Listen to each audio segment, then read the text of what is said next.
በተለያየ ጊዜ በጣም ብዙ ዳይቨርሲቲ የነበራቸው ብዛት ያላቸው አኒማሎች ኦርጋኒዝሞች ነበሩ። አሁን ግን በጣም ዘራቸው እየጠፉ የመጡ እና በቁጥርም በአይነትም ትንሽ ያሆኑ ኦርጋኒዝሞች አሉ። ለምሳሌ ቺታ እንደ ኤግዛምፕል መውሰድ እንችላለን። በጣም ዳይቨርሲቲ የነበራቸው አኒማሎች ከጊዜ በኋላ በተለያየ ተፈጥሯዊ ወይም የሰው ሰራሽ ምክንያት እየጠፉ ጥቂቶች ያሉበት ሁኔታ አለ።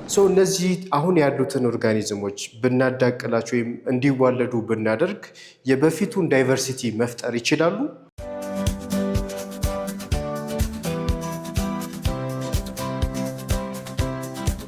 ተማሪ ቤት ላንቺ፣ ተማሪ ቤት ላንተ። ሰላም እንዴት ናችሁ? ይህ ተማሪ ቤት ነው። በተለያየ ምክንያት የጂን ፑል የፖፑሌሽን ጂን ፑል ሊቀንስ ይችላል። ጄኔቲክ ዳይቨርሲቲ ለምሳሌ በበርዶች ልንወስድ እንችላለን። በአኒማሎች፣ በፕላንቶች ብዙ አይነት ቫሪያቢሊቲ ወይም ዳይቨርሲቲ አለ። ለምሳሌ በሰደድ እሳት ወይ በጎርፍ ወይ በመሬት መንቀጥቀጥ ወይም በሰዎች ኢምፓክት ማይግሬሽን ሊፈጠር ይችላል፣ ወይም ዳይቨርሲቲው ሎስ ወይ ሊጠፋ ይችላል ማለት ነው። መጨረሻ ላይ የተረፉት እና የቀሩት ኦርጋኒዝሞች የመጀመሪያውን ፖፑሌሽን ወይም ዳይቨርሲቲ ሪፕሬዘንት አያደርጉም። ሎስ ወይም ጠፍተው የሚቀሩ የጄኔቲክ ቫሪያቢሊቲ አለ። ይህ እንዴት እንደሚፈጠር ነው የምናየው። ጄኔቲክ ድሪፍት የምንለው ይህንን ነው። ጄኔቲክ ድሪፍት it is a random change in allelic frequency of a population. የአንድ ፖፑሌሽን አለሊክ ፍሪኩዌንሲ ወይም ጄኔቲክ ቫሪያቢሊቲ በሚቀንስ ሰዓት ወይም በሚቀየር ሰዓት የሚፈጠር ነው። we call this is a genetic drift. This affects the genetic variability of genetic diversity of the organisms. Diversity እንዲቀንስ ያደርጋል ማለት ነው። There are two types of genetic drifts, bottleneck and founder effect. ሁለቱን ከማየታችን በፊት ግን in general genetic drifts በአንድ ኤግዛምፕል እንየው። ጄኔቲክ ድሪፍት ለምሳሌ ሁለት አይነት ራቢት ስፒሽሶች ቢኖሩ የራቢት ፖፑሌሽን ብራውን ራቢቶች እና ዋይት ራቢቶች ቢኖሩ ለምሳሌ ሁለት ዋይት ራቢቶች አሉ፣ ወደ 8 ብራውን ራቢቶች ቢኖሩ 1 2 3 4 5 6 7 8 አጠቃላይ 10 የራቢት ፖፑሌሽን አለ ማለት ነው። ሁለቱ ነጫጭ ናቸው፣ 8ቱ ደግሞ ብራውን ናቸው ማለት ነው። የመኖር አድቫንቴጅ ያላቸው የትኞቹ ናቸው? ብራውን ራቢቶቹ የመኖር እድል አላቸው። ምክንያቱም የሚኖሩበት ቦታ ላይ የድንጋይ ላይ ምናምን ሮክ ኤሪያ ላይ በሚኖሩ ሰዓት በፕሬዴተሮች ቶሎ ሪኮግናይዝ አይበሉም። መልካቸው ከኢንቫይሮንመንቱ ጋር ስለሚመሳሰል ቶሎ ሊታዩ አይችሉም ማለት ነው። ነጫጮቹ ግን ከለራቸው ነጭ ስለሆነ ሌሎች ኦርጋኒዝሞች ካርኒቨሮች መጥተው ሊበሏቸው ይችላሉ። ነጭ በመሆናቸው ምክንያት የመበላት እድላቸው ይጨምራል። እነዚህ ብራውን በመሆናቸው ምክንያት የመበላት እድላቸው አነስተኛ ስለሆነ የመዋለድ እድላቸው ከፍተኛ ነው። ስለዚህ ከጊዜ ወዲህ እነዚህ ነጮቹ እየተበሉ ቁጥራቸው እየቀነሰ ይመጣል። መጨረሻ ላይ ማን ይቀራል ማለት ነው? ብራውን ራቢቶች እየበዙ እርስ በርስ እየተዋለዱ፣ ምክንያቱም there is no choice of mating ሌላ ቫሪያቢሊቲ ስለሌለ እርስ በርሳቸው እየተዋለዱ ብራውን ብቻውን ይቀራል። ዋይት ራቢቶች ሊጠፉ ይችላሉ። ይሄ ጄኔቲክ ድሪፍት ነው። ቫሪያቢሊቲ ይቀንሳል ማለት ነው። ጄኔቲክ ድሪፍት it decrease ቫሪያቢሊቲ ይቀንሳል ማለት ነው። ስለዚህ ልክ እንደዚህ አይነት አንድ ሌሎች ናቹራል ወይም ማንሜድ ካታስትሮፊክ ፋክተሮችም ሊሆኑ ይችላሉ የጄኔቲክ ድሪፍት ኮዞች ናቸው። ስለዚህ ሁለት አይነት የጄኔቲክ ድሪፍት ኮዞች አሉ። በሱ መሰረት የምናየው ፋውንደር ኢፌክት እና ቦትልኔክ ኢፌክት የምንለው ነው። ቦትልኔክ ኢፌክት the bottleneck effect is a type of or a drift. It is genetic drift caused by a sudden and drastic reduction of a population ይሄ በጣም ብዙ የነበሩ ኦርጋኒዝሞች በአንድ ጊዜ ሊጠፉ ሊቀንሱ ይችላሉ። ለምሳሌ ሰደድ እሳት ብናነሳ አንድ ቦታ ላይ ደን ላይ ሰደድ እሳት ቢነሳ እዛ ውስጥ ያሉ የግራስ አለ ፕላንቶች አሉ። እነዚህ በአንድ ጊዜ በእሳት ውድም ሊሉ ይችላሉ። ስለዚህ ፕላንቶቹ በአንድ ጊዜ በሰደድ እሳት በሚጠፉ ሰዓት ጥቂት የተረፉ ፕላንቶች ሊኖሩ ይችላሉ። እነዚህ ጥቂት የተረፉ ፕላንቶች እየተዋለዱ እየተራቡ ሊመጡ ይችላሉ። ስለዚህ አንድ ፖፑሌሽን ድንገት በተፈጥሯዊ አደጋ ምክንያት ቢጠፋ ቦትልኔክ ኢፌክት እንለዋለን ማለት ነው። So it leads for a large reduction of a population. በጣም ከባድ ኢምፓክት ያለው ነው። And this is caused by natural disasters. በተፈጥሮ አደጋ ምክንያት የሚፈጠር ነው ማለት ነው ቦትልኔክ ኢፌክት። ኦኬ ሶ ስለዚህ ቦትልኔክ ኢፌክት ምን ይመስላል የሚለውን በዚህ መልኩ ነው። በዚህ ቦትል ውስጥ የተለያየ አይነት ቫሪያቢሊቲ አለ ብለን እናስባለን። ይሄ ዲዛስተሩ ለማሳየት ነው። በዚህ ቀዳዳ ውስጥ ሊወጣ የሚችለው ሳይዙ በጣም ትንንሽ ከሆነ በዚህ ውስጥ ሾልኮ ሊወጣ ይችላል፣ ወይም በዲዛስተሩ ሰርቫይቭ ሊያደርጉ ይችላሉ ማለት ነው። በዚህ ውስጥ ሊያልፉ ይችላሉ። ወይም ለምሳሌ ጎርፍ በሚከሰት ሰዓት በጎርፍ ሰዓት ዘለው ዛፍ ላይ መውጣት ወይም ተራራ ላይ መውጣት የቻሉት ይተርፋሉ፣ ያልቻሉት ይጠፋሉ።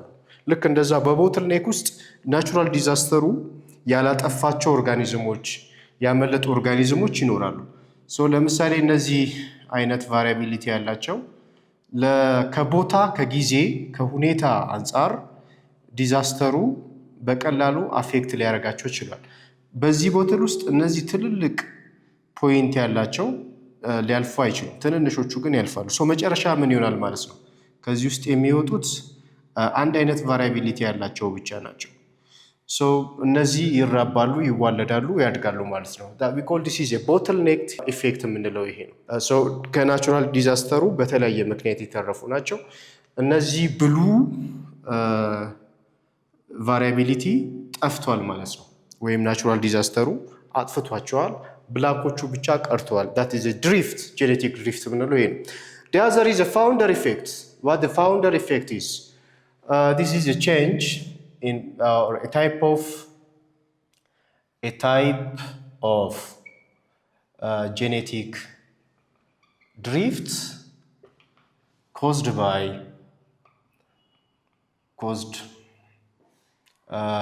when a small group of population establish a new population. ፋውንደር ኢፌክት ምንድን ነው? በናቹራል ዲዛስተር ምክንያት ሳይሆን በማይግሬሽን ምክንያት ከነበረው ፖፑሌሽን የተወሰኑት ግሩፕ ኦፍ ኢንዲቪጁዋልስ ማይግሬት አድርገው ሲወጡ የሚፈጠር ነው። ለምሳሌ ከሀገራችን ከኢትዮጵያ በተለያየ ምክንያት ለኢኮኖሚካል ግሮዝ በተለያየ ምክንያት ለስራ ከሀገር የሚወጡ ሰዎች አሉ ማይግሬት የሚያደርጉ። ስለዚህ በሄዱበት ቤተሰብ ይመሰርታሉ፣ ይዋለዳሉ። ስለዚህ ከአጠቃላይ ካለው ፖፑሌሽን የተወሰኑ ሰዎች ግሩፕ ኦፍ ፖፑሌሽን ወጥተው ሌላ ቦታ መኖር ሊጀምሩ ይችላሉ። ስለዚህ ድሪፍት አድርገዋል ማለት ነው። ጄኔቲክ ድሪፍት የወጡት በራሳቸው ፍላጎት ነው፣ በማይግሬሽን። የቦትልኔክ እና የፋውንደር ኢፌክት ልዩነት ይሄ ኦርጋኒዝሞቹ ማይግሬት አድርገው ተንቀሳቅሰው የሚፈጥሩት አዲስ ኮሎኒ አዲስ ፖፑሌሽን ነው። ይሄ ግን በአደጋ ምክንያት ሲጠፉ የሚያሳይ ሁለቱን ዲፍረንስ በደንብ ማወቅ ይኖርብናል። ፋውንደር ኢፌክት ምን አይነት ችግር ያመጣል? እሱም ቫሪያቢሊቲ ይቀንሳል። ለምሳሌ እሱን ለማየት ይሄ ኦሪጂናል ፖፑሌሽኑ ነው። በዚህ ፖፑሌሽን ውስጥ ቫሪያቢሊቲ አለ፣ የተለያየ ዳይቨርሲቲ አለ። ብላክ እና ብሉ አድርገን እናያለን። የዚህ አይነት ዳይቨርሲቲ አላቸው።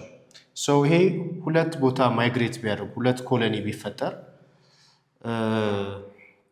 ሶ ለምሳሌ ብላኮቹ ተሰብስበው ማይግሬት ቢያደርጉ ወደዚህ አካባቢ የሚመጡ አንድ ኒው ኮሎኒ ፈጥረዋል ማለት ነው። ብሉዎቹ ደግሞ እዚህ ጋር መጥተው ኒው ኮሎኒ ፈጥረዋል። ኒው ፖፑሌሽን እየፈጠሩ ሶ ይሄ ኤ እና ቢ ብለን ብንከፍላቸው ሶ ይሄ ቢ ኒው ፖፑሌሽን ኦሪጂናል ፖፑሌሽኑ ሪፕሬዘንት አያደርግም ማለት ነው። ምክንያቱም ዳይቨርሲቲውን ሊወክሉ አይችሉም። ምክንያቱም ብላኮቹ ስለሌሉ፣ እነዚህም ይሄን ሊወክሉ አይችሉም ብሉዎቹ ስለሌሉ። ስለዚህ ድሪፍት አድርገው ወጥተዋል። ሶ በአጠቃላይ ፋውንደር ኢፌክት የሚፈጠረው በካታስትሮፒክ ፋክተሮች ነው። ካታስትሮፒክ ኦር በማንሜድ ፋክተሮች በስደት ወይ ደግሞ ለመዋለድ ሊሆን ይችላል፣ ወይም ድንገተኛ በሆኑ አዳዲስ ጉዳዮች ከነበረው ፖፑሌሽን ሊወጡ ይችላል። ሶ ዲስ ኢዝ ፋውንደር ኢፌክት ኤንድ ቦትልኔክ ኢፌክት። ሶ በዚህ ፕሮሰስ ውስጥ የአለሊክ እና ጄኔቲክ ፍሪኩዌንሲያቸውን ካልኩሌት ማድረግ እንችላለን። ኦሪጂናል ጂን ፑሉ ላይ የነበረው ቫሪያቢሊቲ እንዴት እንደቀነሰ ማለት ነው። ሶ ሃው ቱ ካልኩሌት the allelic frequency and genetic frequency የሚለውን አክቲቪቲ በኤግዛምፕል እናያለን ማለት ነው። ኦኬ ሶ ስለዚህ allelic frequency እና genetic frequency እንዴት ካልኩሌት ማድረግ እንችላለን በዚህ ኤግዛምፕል እኔ in a population 60% of the individuals shows recessive traits AA. so recessive trait 16% ነው። ስለዚህ allelic frequency ጄኔቲክ ፍሪኩዌንሲ ካልኩሌት አድርጉ እንባላለን። ብዙ ጊዜ ናሽናል ኤግዛሞች ላይ ልንጠየቅ የምንችላቸው ጥያቄዎች ናቸው። ሶ ስለዚህ ለማወቅ መጀመሪያ የሃርዲ ዌንበርግን ፎርሙላ ማወቅ ይኖርብናል። የጄኔቲክ እና አለሊክ ፍሪኩዌንሲ እንዴት እንደሚሰራ ሃርዲ ዌንበርግ ፎርሙላ ማለት ነው። የሱ አለሊክ ፍሪኩዌንሲ is equals to P plus Q is equals to 1 በዚህ መስራት ይቻላል። ሌላው ጄኔቲክ ፍሪኩዌንሲ እንዴት ካልኩሌት እናደርጋለን? ጄኔቲክ ፍሪኩዌንሲ is equals to P square plus 2PQ plus Q square is equals to 1 so ኢኩሊብሪየም ነው። is equals to 1 እያለ ነው ከ100% በፐርሰንት የምንሰራው ነው ማለት ነው። ሶ በዚህ ፎርሙላ ውስጥ what the P represents and what the Q represents. Q represents recessive traitን በQ represent እናደርጋለን and the P represents dominant traitoችን represent ያደርጋል። ስለዚህ ከሁለት አንዱን ካገኘን የቀረው ማግኘት ቀላል ነው። ጄኔቲክ ፍሪኩዌንሲ ስንሰራ ደግሞ ስኩዌር እናደርጋቸዋለን። ለምሳሌ P ስኩዌር ማለት ምን ማለት ነው? በዚህ ኬስ P ሪፕሬዘንትድ ዶሚናንት ስላለን here is homozygous ዶሚናንትን ያሳየናል። homozygous ዶሚናንት PQ ማለት ምን ማለት ነው? this is heterozygous አይደል? homozygous ዶሚናንት እና ሬሴሲቭ የያዘ ነው ማለት heterozygous ነው። heterozygous ኦኬ Q ስኩዌር ምን ያሳያል?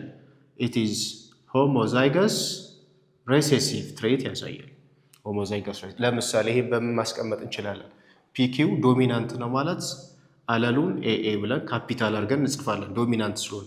ሄትሮዛይገስ ሲሆን ምንድን ነው? አንድ ካፒታል አንድ ስሞል ሄትሮዛይገስ። ሆሞዛይገስ ሬሴሲቭ ነው ስንል ምንድን ነው? ሁለቱም ስሞል ናቸው ስሞል AA። ስለዚህ ይሄንን በዚህ መልኩ ካልኩሌት ማድረግ ይችላል። ግን ከጄኖታይፒክ ፍሪኩዌንሲ በፊት አለሊክ ፍሪኩዌንሲ ማወቅ ካልኩሌት ማድረግ ይኖራል።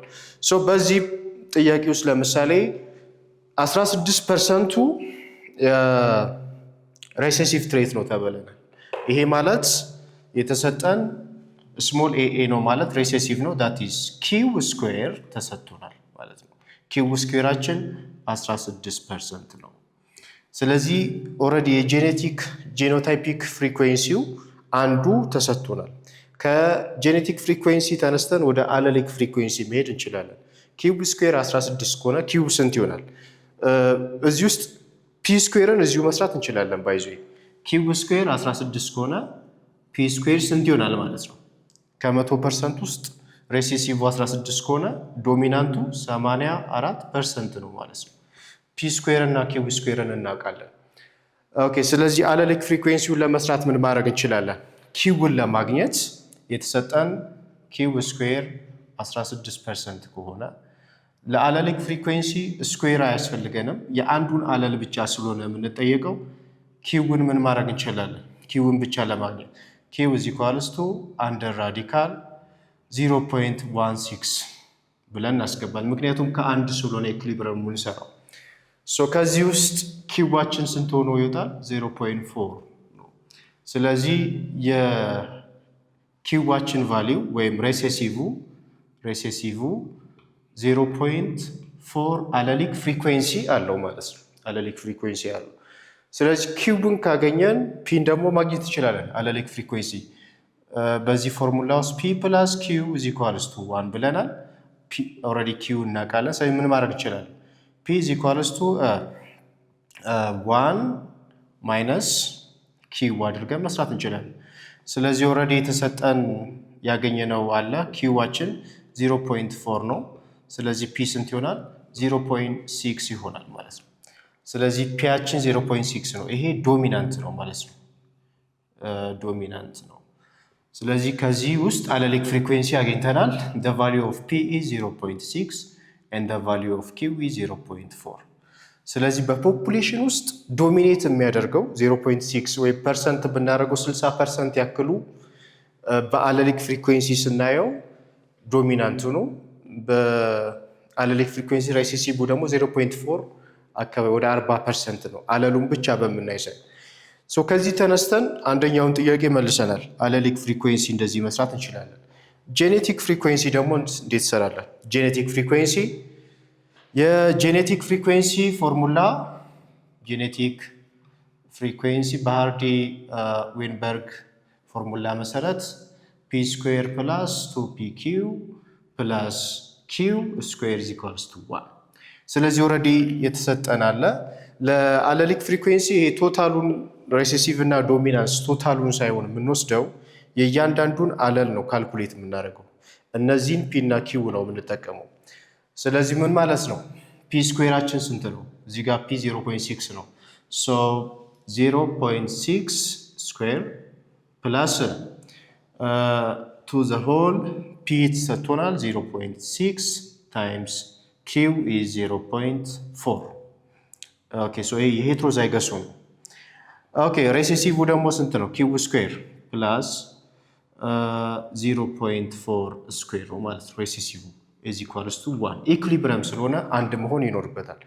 ሶ ይሄን ስናወጣ ምን ይሆናል? የዶሚናንቱ ስንት ይሆናል ማለት ነው? 0.36 ፕላስ የዚህ ምን ይሆናል? 0.48 ሄትሮዛይገሱ ነው ፕላስ የዚህ ስኩዌር ስንት ይሆናል? 0.16 is equals to 1። ይሄን ሁሉንም ብንደምር አንድ ይሆናል ማለት ነው ውጤቱ። ስለዚህ ጄኖታይፒክ ፍሪኩዌንሲው ይሄን ይመስላል። ይሄ ማለት በተሰጠን የእያንዳንዱን አገኙን የተባለው የዶሚናንቱ ሆሞዛይገስ፣ የሄትሮዛይገስ፣ የሬሴሲቭ ሆሞዛይገስ ነው። ስለዚህ ኤ ማለት ምን ማለት ነው? ፒ ማለት ነው። የፒ ስኩዌር ውጤት ማለት ነው። ስለዚህ ኤያችን ስንት ነው? 0.36 ነው። ኦኬ የ2pq ማለት ደግሞ ሄትሮዛይገሱ ነው። ስንት ይሆናል ማለት ነው? 0.48 ነው። ኪው ስኩዌር ማለት ሬሴሲቭ ነው። ስሞል ኤኤ የዚህ ውጤት ስንት ነው? 0.6 ነው። ስለዚህ በአጠቃላይ በዚህ ውስጥ ወደ 36%ቱ ሆሞዛይገስ የሆነ ዶሚናንስ አለው። ሄትሮዛይገስ ዶሚናንሱ ደግሞ 0.4 ነው። ሬሴሲቭ ሁልጊዜ የሚያው ትንሽ ስለሆነ 16% ነው። ስለዚህ በዚህ መልኩ በሃርዲ ዌንበርግ የአለሊክ ፍሪኩዌንሲው መስራት እንችላለን። ይሄ ፍሪኩዌንሲ የተፈጠረው በጄኔቲክ ድሪፍት ነው። ፖፑሌሽኑ ከኦሪጂናል ከነበረው ዳይቨርሲቲ ሲቀንስ ወይም ሲቀየር ፍሪኩዌንሲያቸውን በዚህ መሰረት ካልኩሌት ማድረግ እንችላለን። ሶ ከዛሬው ክላሳችን ቦትል ኔክ ኢፌክት ምንድን ነው? የፋውንደር ኢፌክት ምንድን ነው? ጄኔቲክ ድሪፍት እንዴት ይፈጠራል? ምን አይነት ፋክተሮች አሉት? ምን አይነት ተጽዕኖ ያመጣል? የሚለውን ጉዳዮች አይተናቸዋል ማለት ነው። ለበለጠ መረጃ እና ጥያቄዎች ሲኖራችሁ በዩቲዩብ ቻናላችን፣ በቴሌግራም፣ በፌስቡክ ቻናላችን በመቀላቀል ሀሳባችሁን ኮሜንታችሁን አጋሩን። ቪዲዮ ጥሩ እንደሆነ ተስፋ አደርጋለሁ። ለጓደኞቻችሁ ሼር አድርጉ። መልካም ጊዜ